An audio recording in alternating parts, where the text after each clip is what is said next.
Hi there, sorry, I was trying to show off my mushroom socks with my slippers. Hello and welcome to my possibly 16th, I always do this, I never remember what number I'm on.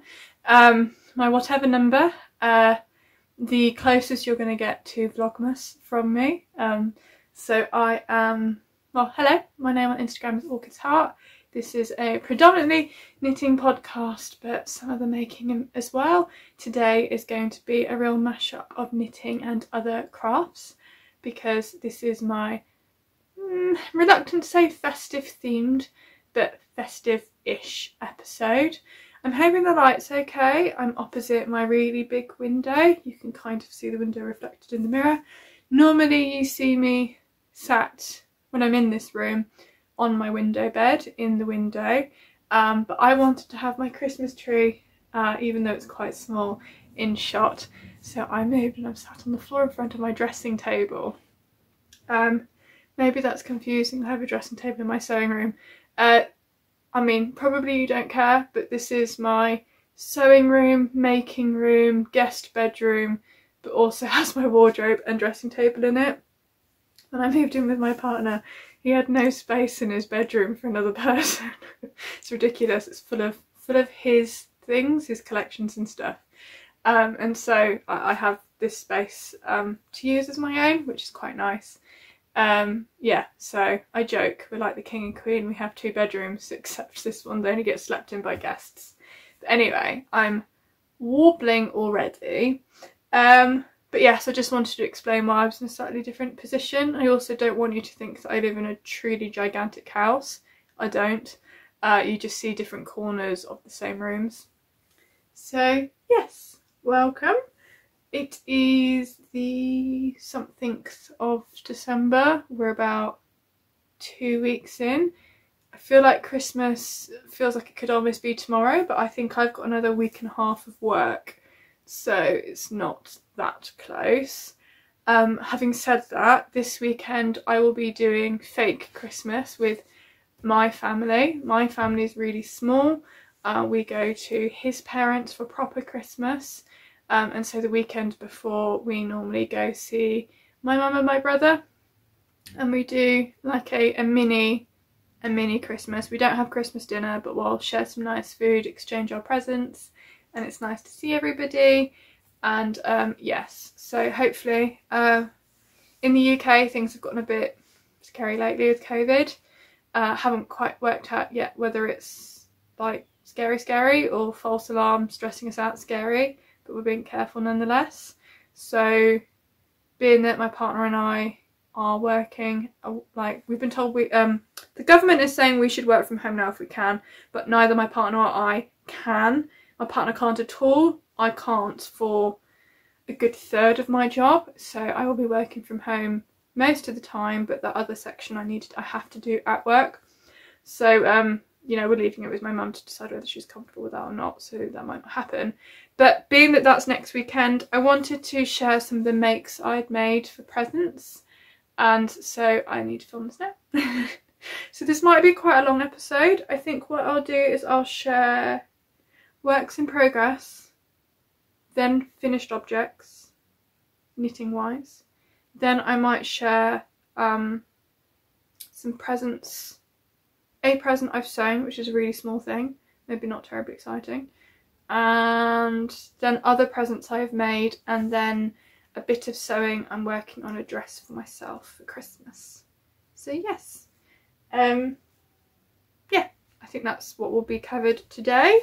So I probably won't do the timestamp things, because I have to be honest, by the time I get around to putting this video on YouTube, I'm kind of done with it. It takes so long to edit and stick things together with my barely capable computer, and I usually set it up to upload, to render overnight. Like I let it run, because it takes 6 hours to render overnight, and then I whack it up on YouTube before I go to work, so it's on my laptop uploading to YouTube whilst I'm working. So I don't really have the time to do the stampy things. So but yeah, maybe you can, that's the general progress I think we'll make, and then you can just skip through and find the bit you want to find. So first work in progress I'm going to start with the non-festive work in progress. And it's more of a regression than progress. So, as some of you know, I've been working on the Minimalist cable cardigan as part of our mini cable cowl I'm running with Harriet Wildwood. And I colossally messed up. As one of the people running this thing, this isn't good. Completely stupid. Like, not the design's fault at all. I blocked my front pieces and back pieces, and then I started seaming it together with the shoulders, and then went to seam the sides together and discovered that the back sides were not as long as the front sides. And I was kind of aware of this when I was blocking it, but I thought it was some like wild shoulder shaping that I didn't understand. And it wasn't. I just made a mistake. So thank God for lifelines.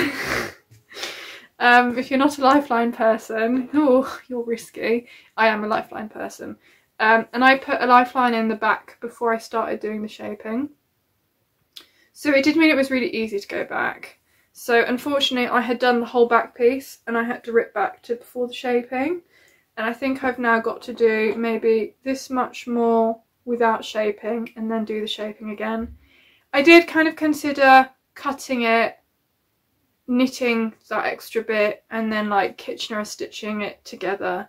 But I thought, being that it's like, is it stockinette when you knit and then purl? That it might be really obvious because there wasn't very much room for hiding a join. So if it wasn't 100% on it, like with gauge, it might look really awful. And then I'd have a line across my back, which would just ruin it. So yes, I was really annoyed about that because I wanted to spend December doing the button band and one sleeve so that I could finish at the same time as everyone else, end of January. So I'm kind of behind on schedule for that now. I'm hoping that I can finish the back piece and block it again before we go to his parents for Christmas, so that maybe I can work on it whilst we're away and over the Christmas break. I mean, I'm sure if I really went for it, I could do 2 sleeves and a button band in January, but that's a little bit stressful, and I'm not really a monogamous knitter. I'd quite like to spend some time on some other things as well. So yes, trying not to be annoyed and just get on with it. So not very exciting to look at, so I'm going to move swiftly on. But I like lifelines. If you're not a lifeline person or you don't know what I'm talking about, if you're scared of making mistakes or trying new things, I thoroughly recommend that you look up lifelines because they make ripping out really easy. So yeah, 100%. So my other works in progress are, oh dear, something just went flying, are my festive wintry works in progress. And I'm holding them in my, I didn't buy any yarn for Botanica this year. Botanica yarn, when I say this year, this autumn, they had Botanica, like a naturally dyed, ethically produced type online festival where they promote indie makers or like independent yarn dyers and like knitting related designers. And the first time I bought some yarn from Woolen Flower, which I've used some of, not all, and I was planning to buy some more yarn to use with the stuff I'd already bought from Woolen Flower, but she didn't restock any of the colours that I was after, so I didn't, and instead I treated myself to, well, Harriet treated me as well actually, treated myself to a bag by Harriet Wildwood. Now, I'm one of those people that doesn't very often buy project bags because I can sew, so I mostly make my own, and you know, I appreciate the beauty of other people's things, but I don't very often, I guess, treat myself in that way. But to be honest, once I received it, I can completely understand. It's so beautiful and it's so much better made, better quality, well, more, oh my god, I'm losing all of my words. The quality is stunning and it feels incredible, and it's much more beautiful in real life than it is on screen. I didn't really appreciate how much I would love it until it arrived. it just has a feel about it that just feels, I don't want to say feels expensive, that's not the word I mean, but I guess there's a reason why things cost the amount that they do. And this, you know, absolutely, it's just, I mean, yeah, what can I say? I really love it. Because I have a lot of project bags, I quite liked the idea of having a Christmas one that I will use, you know, now probably until mid-January, and then I'll put it away and get it out again next year. It makes that look a little bit more special. I probably won't be buying any more project bags. If Knitting Nelly was selling some in the UK, I might be tempted, but other than that, I shouldn't. But in here, so it's got, it's made from Harris tweed, and then this lovely robin print fabric, and then inside it's got a coordinating fabric, and yeah, it's just really, really beautiful. And thank you, Harriet, because she did upgrade me size wise. I was going to buy a sock sized one and she upgraded me to a bigger one, so I really appreciate that. Thank you, Harriet. She also sent me a really gorgeous parcel with some chocolate and some other bits and bobs, so it was really, really nice. So thank you, Harriet. Absolutely loving it. And even though it's quite big, I've been carrying it around everywhere with me because I've been showing it off a bit. I even, because I take my knitting to work, just on the off chance I might get a chance to do some knitting, but it doesn't happen very often. And I've been getting out of my bag and putting it on my desk, and people have been going past saying, oh, I really like your bag. And I'm like, I know, isn't it lovely? But anyway, so in here I have 2 festive projects on the go. So the first one that I cast on was with this really gorgeous sock yarn, which you can see here. And it's by a indie yarn dyer called Stripey Cat Yarns, and the colourway is called Nutcracker, and I think it's her Christmas colourway for this year. And though the colours are very festive, I really think that this is a colourway that you could wear all year round. So, and I probably will, although they might be like slightly special socks. So, although I try not to do that with my socks, I try to just wear them. But yeah, the colour's absolutely gorgeous. I mean, no surprises, my favourite is like the gold colour in there. But they all go together so well and it's really, really enjoyable. And so she sent me a 50-gram skein of the colour Stripey, and then 20 of this fawn colour, which is one of the stripes in there, as a coordinating mini. And I have done most of the first sock. So I split it into half, so 25 grams of striping and 10 grams, is that right? Yeah, of fawn in each one. I think it's called fawn, it might be called something else. I might have renamed the colour fawn. And because I wanted to use all of the stripy yarn, or possibly all of the yarn, including the nude colour, I decided to do toe-up socks. Now, I mentioned before I wasn't the biggest fan of doing toe-up socks, but when I made my last pair, my stripy pair, where I did the striping myself, I didn't really use a pattern. I cobbled together various tutorials, and I didn't have any set instructions. I was following like a toe-up, cast-on tutorial, toe-up tutorial, but it didn't give you the number of stitches you needed. I just guessed from another pattern I was looking at. I'd cobbled multiple patterns together rather than buying pattern, and for the sake of a couple of quid, it wasn't really worth it. I think that really impacted my enjoyment, because I was a bit like, oh, now I've got to work out, I've got to find a heel tutorial to do, and I've got to work out how I'm going to do that, and it wasn't really what I wanted. So with this, I realised I had in my Revelry library the DRK Everyday Sock, and that is by Andrea Mowry, and it's a ribbed sock. And I realised it was a toe-up sock pattern, and she gives you lots of ideas for like measurements. If your foot is this size, you need to do this, but obviously for a ribbed sock, and so the ease is going to be different. So I looked at the number of stitches going around the foot, and found one that fits the size I tend to make. I tend to do either 60 or 64 stitches on 2mm needles, and I found that one of her sock sizes was 60 stitches. So I thought, oh, okay, I'll just do that then, and it's toe up, and I am going to omit the rib. So I've just been following her pattern, and it's Is it? She might have said to do a Turkish cast on when I did Judy's Magic, but maybe they're the same thing with different names, I'm not sure. But it gives the same results, so it doesn't really matter. So I did that for the toe. Now this bit is wider than it was on my other sock, but fits fine. I do have a bit of a funny second toe that's as long as my big toe, so it's probably a good thing. And then you work up until it was like -8 centimetres for the length of your foot. And so I have got a lifeline in there, which you might be able to see, because then you start increasing for the gusset.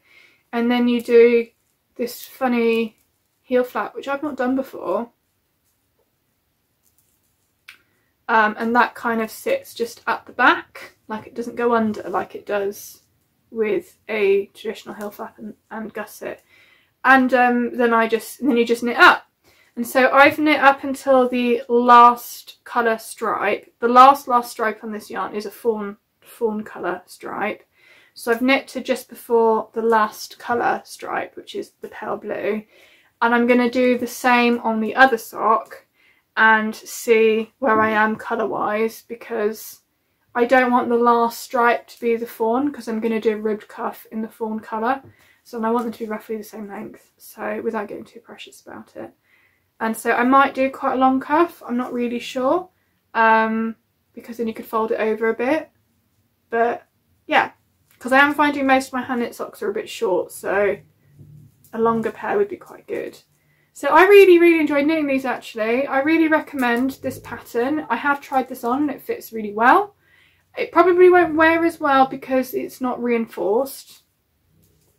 So that maybe is a bit of a sad thing. But in terms of ease of knitting and enjoyment, it was really easy, and I definitely see myself doing this again. But maybe researching a way where I can reinforce that as well somehow. Maybe I mentioned last time I was going to look into reinforcement thread on heels. Maybe that's something to do. I don't know. We shall see. So yeah, anyway, so it's that one. And I'm using one of my,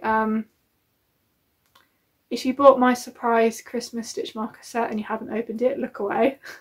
Because this is similar to one of those.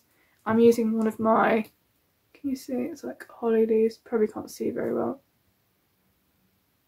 It's like holly leaves with a star and a glass bead.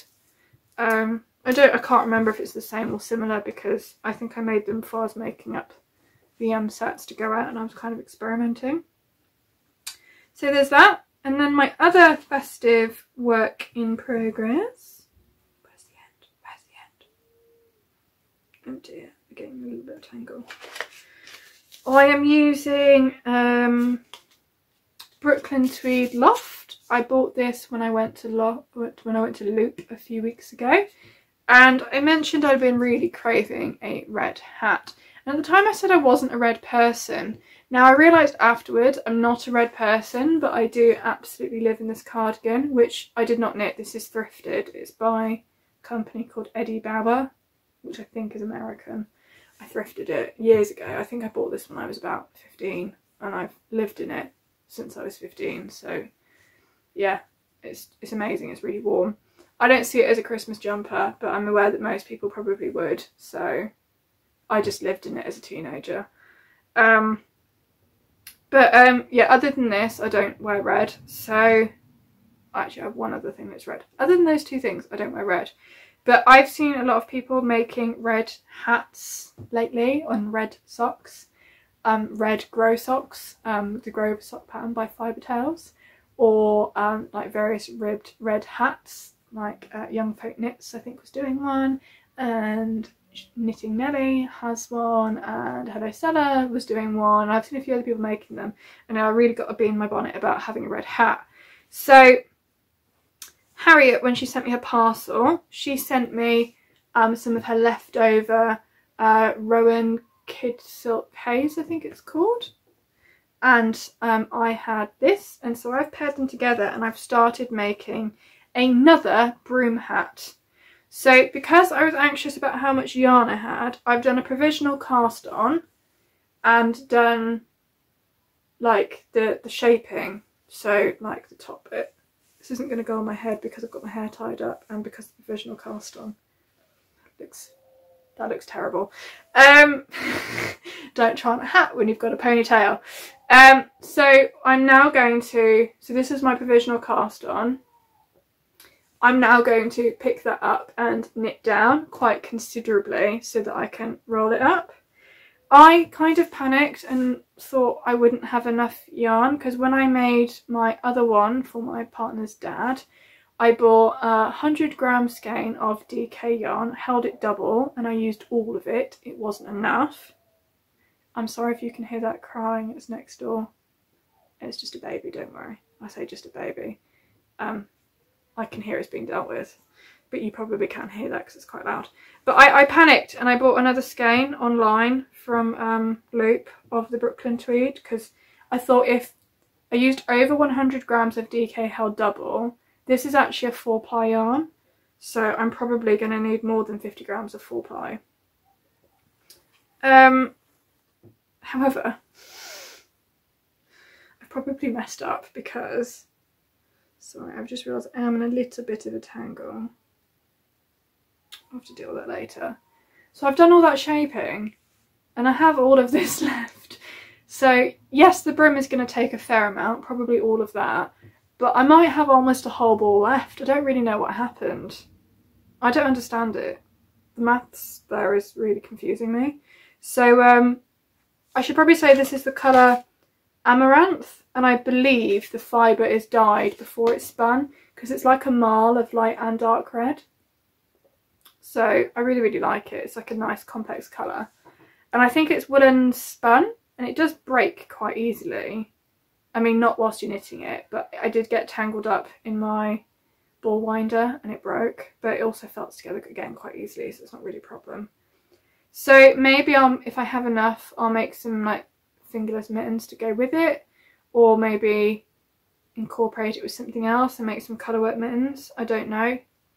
But yeah, so I might have bought more than I needed to, which is a little bit ironic because my first yarn choice I didn't buy because I didn't want to buy 2 skeins of it, and like the maths must have completely gone out the window because that was also 50 grams and that was a DK weight yarn. So actually I would have been better off with that than this. I don't know what planet I was on when I decided to make a Aran weight hat pattern out of 4-ply yarn. Because the other thing was I cast on the same size that I'd made for my others and it came out massive. And so I'm actually doing the child size for this and it will fit. So who knows. But continuing on the theme of hats, I'm going to show you my finished objects, and I'm also going to talk a little bit about Christmas presents. So previously I showed you this Brume hat that I made. So as you can see, it's come out, my 4-ply one has come out about the same size as the one that I've made for my partner's mum. And so this is the second one I made, and it's made out of an acrylic wool blend yarn I had in my stash that I didn't buy, I was given, and a mysterious mohair that has little sequins. Now I have shared this with you before, so I'm not going to talk about it too much. But then I finished my other work in progress from last time, and this is the one that I made from West Yorkshire Spinners BFL, because apparently the Jacobs would be too scratchy. And yeah, this is the one where I've used just over 1 skein held double. So that's for his dad, this is for his mum, this one's for me, and I am still making up my mind whether to give him my Pluto Lopi mohair one because it looks amazing on him, but being that he lost the hat I made him last year, I am reluctant. So yeah, family of hats. But yeah, so even though the pattern is for Nutiden or Pluto Lopi held double with mohair, I think it's with mohair or maybe just held double, I'm actually finding it quite enjoyable knitting it in other yarns. So although the sizing is a little bit unpredictable, I've heard, like, annoyingly his dad's hat came out the smallest. This one actually fits me perfectly. His mum's is a little bit bigger, but actually that might be okay. And then mine's about the same size as his mum's. So yes. So that's those. And then the other knitting project I did, which is what the rollaway was involved with. Ah! God, it's rolling everywhere. Sorry, I was making a funny face because my ankle, the one I did in the summer, has been playing up a little bit. I'm sat on the floor.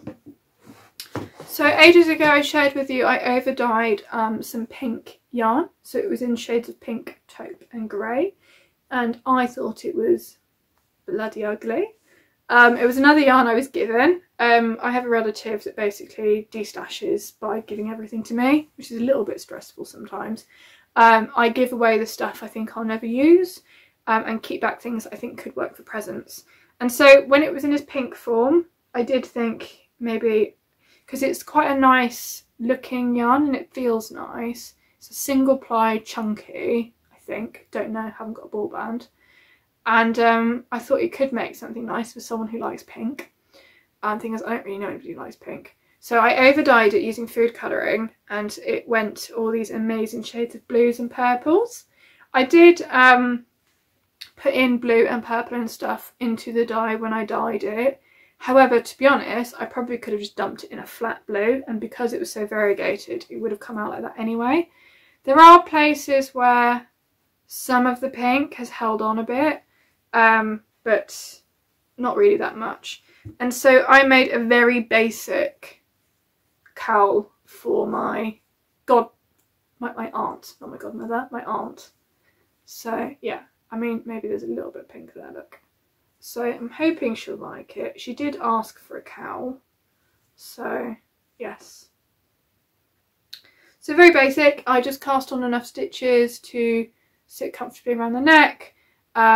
Did a purl round, a knit round, a purl round, knit until I got bored, did a purl round, knit round, purl round. I was going to do ribbing top and bottom, but I didn't really like the look of that.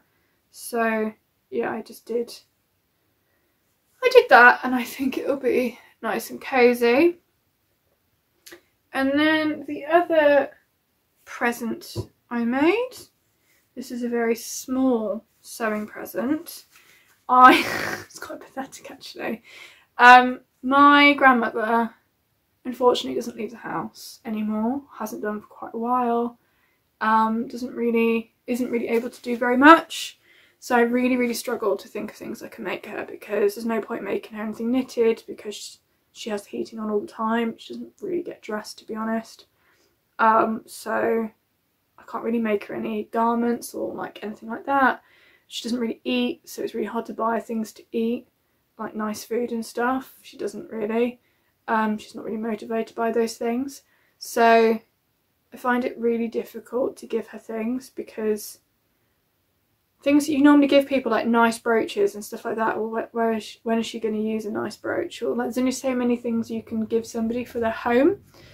And so I've just made her a glasses case using this. It's felt, but it's got fabric fused to the outside. It's really simple, and it's got like an easy open popper. And so probably I will buy a bar of chocolate or something to put in there.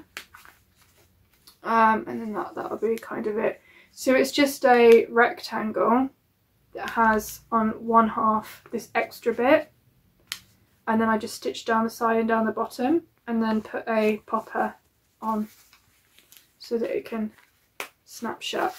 So probably I'll make some lavender bags to go with it, because she does really like lavender, and buy a bar of chocolate, and then that will be that present. So for everyone else that's getting a knitted item, I did mention before I had gone a bit mad and bought lots of hot chocolate from a company down south called Harth. The hot chocolate is really nice. I really like their spiced hot chocolates, but I bought a load of standard plain ones. And so most of my family members are getting a knitted item and some hot chocolate for Christmas. We only really do small presents in my family. I'm lucky also that my partner's family aren't materialistic either. So I made a couple of things for his mother, which I'll share a few more in a minute. And, you know, that's fine. I know she doesn't expect any, like, big, amazing, expensive presents. So yeah, we just do that, and you know, we're really happy about that. That's fine. And she makes things back, so that's really lovely. It's nice to swap a handmade thing. But some other sort of festive, no, I'll share all my sewing at the end. Some other festive things I've been making then. I have shared a little bit before, but I make quite a lot of my own skincare stuff. Since I started thinking a little bit more about being cruelty free and thinking about where ingredients come from and plastic consumption and things like that. I don't really want to go on about those things, but it's quite complicated bearing all of that in mind and still buying things that are affordable. Like, it is quite difficult buying affordable skincare that isn't tested on animals, that isn't, like, I don't know, yeah, anyway. So I, over the years, have really started learning how to make my own, and one of the things that I've really succeeded with is making my own hand cream, or like face cream, and it turns out my family really love it as well. So I will probably put some footage in of me making it, but I made quite a few jars of my favourite, and this is probably going to be back to front. It's probably better that I put some footage in. My favourite lemon and lavender hand cream. So this is made with shea butter, jojoba oil, lemon and lavender essential oils, and then you need to put a couple of things in just to bind everything together because there's water in there as well. So I collect jars, and I get friends and relatives to collect jars throughout the year. This is actually from a candle that I had last year, but also like this would have been a jar of tamarind paste from the supermarket. That's quite a nice size. And then some bigger jars, like this was chutney, but I really like the shape of this jar. This one hasn't got a label because I've run out of printer ink, but this one's for my mother and she knows what it is, so I'm not too worried about it. So she's going to have that one because she thinks it's the best cream on the planet. But the ones I'm giving to friends and relatives, I'm going to make sure they've all got a label on. So I made quite a few jars of that. And I also had a bit of a candle making binge. So another thing that I learnt to do through lockdown was I learnt how to make candles. I went a bit candle crazy, and you see I've got one burning here. I do still buy candles sometimes, but you know, a candle this size made from soy wax is probably about 15 quid. One that size is probably like 20 quid or more. It's quite expensive. So I decided I'd learn to make them myself, and I now have full appreciation why they are the price that they are, because it's, sorry, in theory it's easy to melt wax, add fragrance, pour it into a jar, and you have a candle. The reality is the type of wax you buy dictates what temperature you need to melt it to before you add the fragrance at a certain temperature, before you pour it at another temperature, and the size wick and type of wick you use will depend also on how successful it is in terms of scent throw. So it's a mathematical, scientific minefield, and actually you need to make quite a lot of crap candles before you'll make one that's any good. So if you've thought about learning to make candles, I do recommend, because it's interesting and it's fun, but not if you're looking for a cheap, easy way of fulfilling your candle habit, unless you're a total candle fiend and you're going to go through tons. Otherwise you are just better off buying them. But I made one for my mother. I came across quite a good combo of scent, wax, and God, this smells amazing actually, and wick, and so I basically make the same candle over and over again. And it's this one, it's like a woody rose smell, and I absolutely love it, and so does my mum, and so I made her another one. I've been giving her a candle as part of a present for every birthday and Christmas and just because moment over the last 2 years, so she's going to have a candle in her little hamper.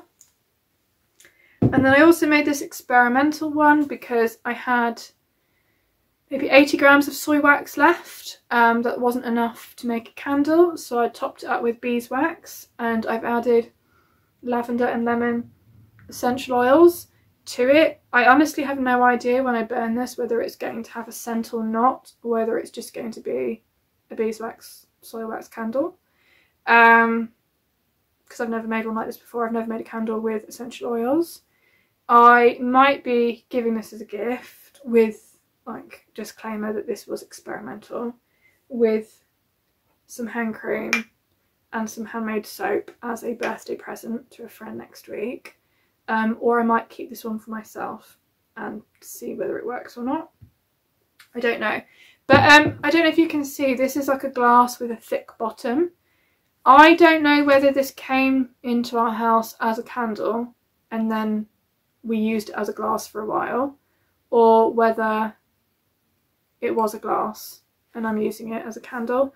But either way, I didn't need as many glasses as we had in the cupboard, and I had 2 or 3 like this, so I just pulled it out and I've been using them to make candles with. So, but you can make candles with most glass things because they've been fired in a kiln or whatever it is you use to make glass. They've already experienced quite high temperatures, so you're generally okay. However, having said that, you know, do be careful, do keep an eye, because, you know, I guess it could crack. I don't know, but I've been okay. So I also made those. So making this, I mean, I did just melt the soy wax with the beeswax in, add the essential oils when it melted, and then poured it into a wicked jar. So that was fairly easy. If you just want something to light and burn, then that is a really easy gift to make. I'll let you know if I find out about the fragrance, whether it worked or not. And I think that's all the presents I've made. Another thing I've been doing is I thrifted a dehydrator off eBay a few years ago, and every year I buy a couple of oranges and I slice it up and dry it, and I use these. I'll either put strings on them and hang them on the tree, or I will use them to decorate Christmas presents, or I will cut them up and put them in homemade bath salts, because that's another thing that I like to give away as well. Bath salts are quite easy to make and they're quite nice, and people normally spend a fortune on them in the shop, so it's seen as quite a treat. If you're one of those people who buys bath salts and pays a fortune for them in the shop, stop doing it, make your own. They're really cheap, they're really easy. 100% recommend DIYing bath salts, not buying them. And so I cut these up sometimes and put them in the bath salts as well, more for decoration than any kind of benefit, or tie it to the outside of something. So yeah, I might be doing that later.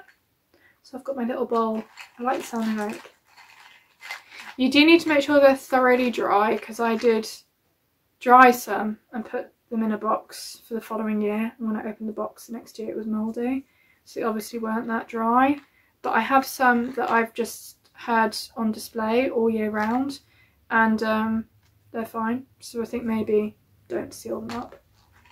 I might just leave them in this bowl, the ones I don't use anyway. And that's been my general making.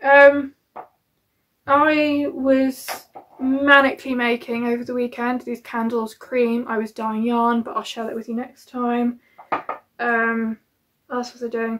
I was dyeing yarn, making mince pies, making candles, hand cream. Because things like candles and hand cream, you do a step, you have to wait a bit, you do a step, you wait a bit. So making things kind of at the same time, though incredibly stressful because you're managing multiple projects at once, is actually more efficient time-wise. And I needed to be efficient with time because I had quite a lot of things to get through. So yeah, where's my water? Did I bring? I thought I brought a glass of water in with me, but I don't think I did. Can't see it. No, that was a fail. I meant to bring in some water. I did bring in my mince pies though. This is what I'll be having afterwards. Some of them have a moon on, and some of them a little star. So that'll be my post podcasting treat with a cup of tea probably. But the last things I wanted to share with you then is some sewing. Now these are, so I've got these things to show you and then my Christmas dress, which is really exciting. But I wanted to show this because it's a bit of a, I don't know, I probably look like I've got all my making together and I know what I'm doing and I'm really efficient. I started both of these 3 years ago and they've been hanging on the side of my room for 3 years. So I've been looking at them every day for like 2 or 3 years and thinking, oh, I should finish that, I should finish that, but I don't really want to. They're both really simple things and it took me half an hour to finish. How terrible is that? So first of all, you're going to think like, what the hell, this is like a children's thing. It's going to be pyjamas now, like, you know, 3 years on, I'm not going to wear this out of the house. I'll wear it as pyjamas. It's this long sleeve tee. It is a pattern by Tilly and the Buttons, but it's been so long, I don't remember what pattern. And it's, the fabric I do know is Higgs and Higgs. And it is quite soft actually. So this is going to go in my pyjama drawer. It is quite fun.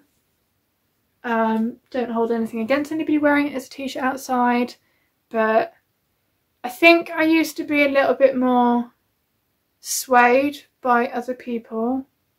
I mean, apart from the red hat, I used to be swayed a lot more by sewing trends and things I saw on Instagram. Not that this is trendy in any way whatsoever. And I had images of wearing this with a pinafore and looking like a giant toddler, which was probably the look I was going for at the time. And it's just not really me anymore, I don't think. So yeah. And it was a bit of an experiment with like using a twin needle, which I don't know if you can see there or not. Semi-success. Looks alright on the outside, looks fairly dreadful inside, so I'm not going to show you that. But yeah, good enough on the outside. And then the other thing that's way more interesting, but also I spent ages finishing, is just a pair of really simple blue leggings. So I make my own leggings because good quality leggings are like £20–25 a pair, and they're actually really easy to make. So it occurred to me this might be something that some of you guys might be interested in. So at some point I am going to do a proper chat about making leggings. But the reason why it took me so long to finish these is because I don't wear dark blue. I bought some fabric to make my mum some leggings for a Christmas present a couple of years back. I predominantly wear this colour, which is like a grey, but she wanted blue. So, sorry, the full board's a bit creaky. So she said she only wanted 2 or 3 pairs, but the fabric I bought was enough for like 3 or 4 pairs. So I had 1 pair 3/4 made left, and my mum and I are about the same size. So all I had to do was sew down the top of the waistband, put some elastic in, and they were done. And I just hadn't done it. So I have these. Now, they're not my colour and they won't go with very many of my clothes, but I can wear them in the house. Nobody's going to see. It doesn't matter if it doesn't go. So yeah, I made those. So yes, 3 years in the making for half an hour work left. How terrible is that? So that was that. And then the last thing I'm going to share with you, and I'm going to pick up my tripod and try and show you, is a Christmas dress I've been making for myself. Now, it is a Christmas dress, well, as in I'm making it to wear on Christmas Day, but it's not a Christmas dress. It's not a Christmassy pattern, it's not a Christmassy fabric, it's just green. I didn't buy it for this purpose. I told you guys a few weeks ago I went to Merchant & Mills and I bought quite a lot of fabric to last me a considerable amount of time. And I had ideas about what I wanted to make with all of the fabric when I bought it. And one of them was, I'm just going to get the pattern to show you.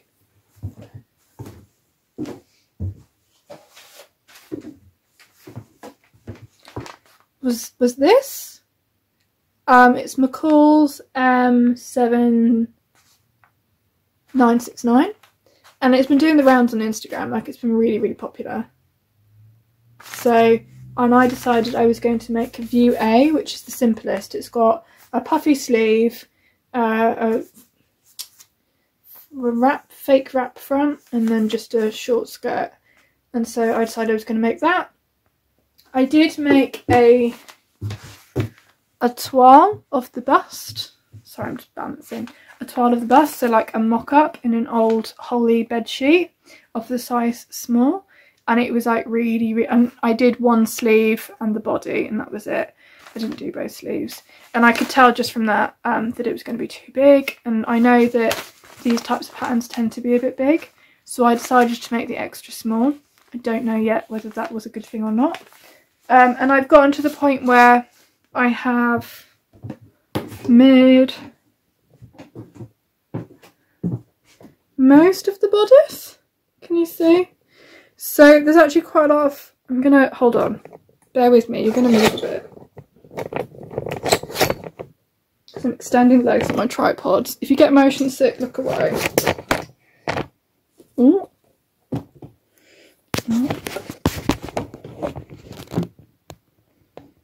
Okay, that didn't work. Okay, maybe I am gonna have to hold it.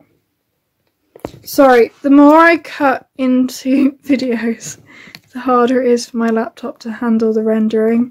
The more it's a continuous bit, the better it is for processing it. So let's try and do this. So you can see the wrap front on the left side, there is some thread dangling, and that's because you've got to hand sew and slip stitch all of the bindings. So I'm about halfway through that, but my hand was kind of falling apart on me last night. So it's got these puff sleeves and a wrap front. Now, I don't know if you can tell, but I think there might be some puckering on the shoulders. I'm not really sure. So I need to, I'm going to stabilise you and finish talking to you. Oh.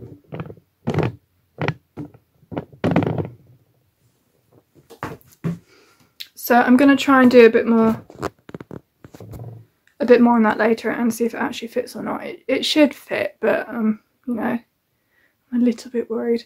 And so the fabric I'm using is a Tencel Twill by Merchant Mills, and it's in a dark green colour.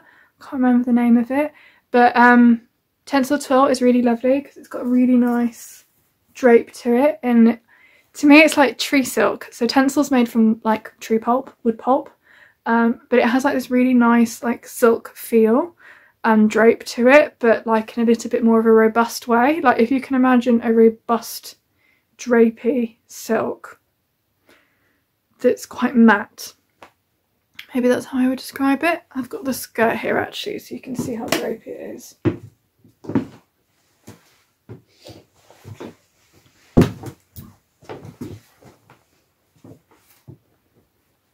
I mean, look at that. I love it, absolutely love it. And the pattern doesn't include pockets, but I've put pockets in. So yeah, it needs to be gathered obviously. And so I used the pockets from the Hinterland dress, which is what I'm wearing now, but I modified them to be deeper because I think the Hinterland pockets, they're not that deep, and my phone falls out all the time, so this has got deeper pockets.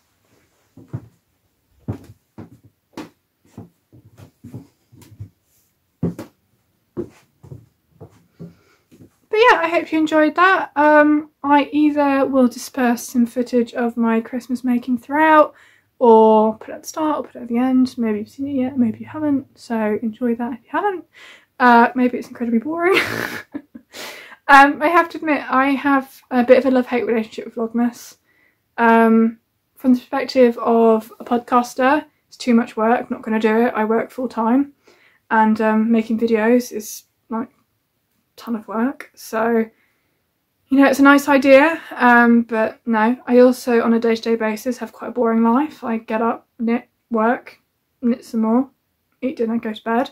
It's not that exciting, and it's mostly dark when I'm not working. Like, I'm on a bit of a break at the moment, so I basically use my lunch break to film this, which means I'm gonna have to eat my dinner really quickly, eat my lunch really quickly and get back to work. A couple of people asked would I do a Vlogmas next year. No, probably not. I think I'd get bored of myself. Sorry. But I do like sharing handmade Christmas present inspiration. I do really like, I guess, promoting the idea of small presents but meaningful. And yeah, so if I've inspired you to downscale the Christmas spending, or I don't know, just be a bit more conscious about it, then that's great. Also, big proponent of things where you can make multiples in one go, like bath salts or hand cream or candles, because making presents can be very time consuming and not everybody has the luxury of time. So something like that's quite good because, you know, I can give nearly anybody a jar of hand cream or a candle and they'll be happy. So, and it's, yeah, things people buy for themselves all the time, so why not? But yeah, so I don't know, let me know what you think, let me know if you enjoyed it. And yeah, I probably won't check in now until the new year. It's my birthday almost right after Christmas, and providing the world doesn't go completely crazy, we'll be going away and staying in a cabin in Wales. So probably I won't check in until mid to late January now, I think, and I'll share with you about that, and hopefully finishing my minimalist cable cardigan and all the other bits I've been working on. So until then, enjoy Christmas and whatever you're doing over the festive break, and I hope you get to eat lots of good food. I wish good food on everybody. Alright, bye bye.